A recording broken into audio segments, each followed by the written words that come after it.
carrots na inano ko. So, tikman natin.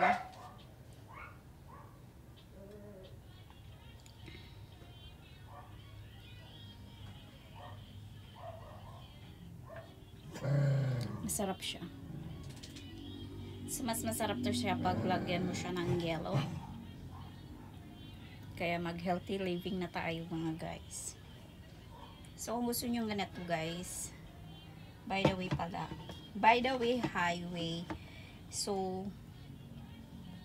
madali lang siyang linisan. Iangat mo lang ng ganyan at mabubuksan na yan ng ganyan.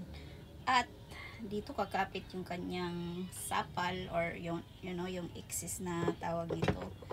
At nandito sa kabila yung mga yung sapal nga. Pwede mo na rin itong fertilizer sa mga tanim mo para maging healthy din yung ating mga tanim. Kaya for the go. So guys, for today's video ay magagawa tayo ng healthy, refreshing na juice. So gagamitin natin yung ating juicer, fruit juicer. So ganito ang itsura niya guys. At nasubo ko na to at napakaganda. At separate na yung kanyang sapal. So let's try this one guys. So ganyan ang itsura niya, as you can see.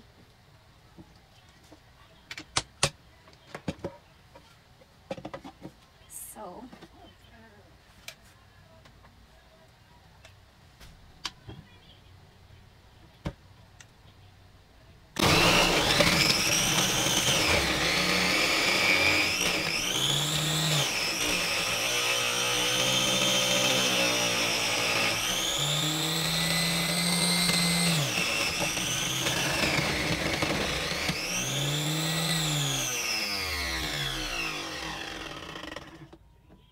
sa 3 peraso na cucumber, so ito lang, ganito kadami ang kanyang juice na laman.